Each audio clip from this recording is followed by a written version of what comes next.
Good morning. What a cruel thing hatred is. A malicious glance may melt ice cream at 100 yards. Ironically, hatred does more damage to the person who harbors it than to the one toward which it is directed. For certain, bitterness and rancor are not good bed partners. One would find more comfort lounging with a wet dog, fleas included. Harboring a grudge produces an itch that's hard to scratch.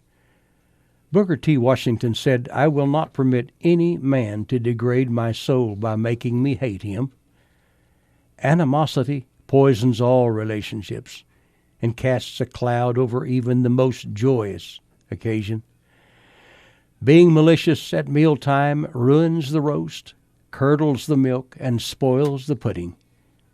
Acrimony in cheese is good for the laxative industry. Vindictiveness is like a smoldering fire that refuses to be extinguished.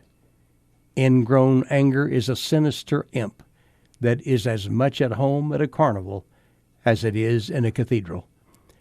And it is not complimentary to either the clown or the cleric.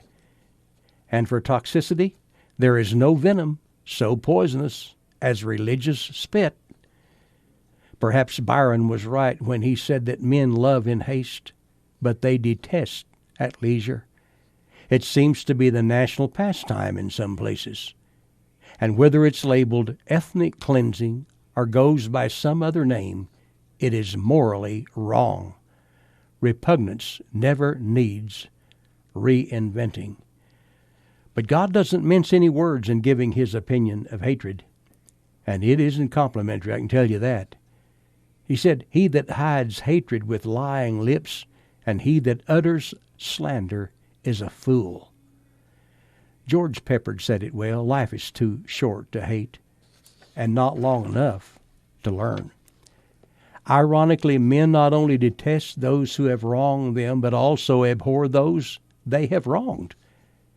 Each offense against the offended seems only to defer the much sought-after satisfaction of vengeance, further complicating the mechanics of malice.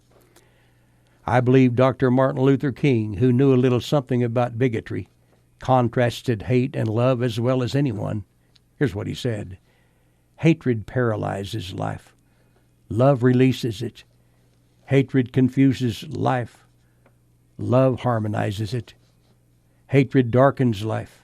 Love illumines it." End of quote. Jesus emphatically told us that his followers would be hated for his sake. Therefore, it is always possible to avoid hostility. But we can choose our response. We can draw our verbal swords and retaliate in kind, or with divine help, we can simply be kind. And rest assured, lads and lassies, to love is always the right choice. I'm Larry Hatfield.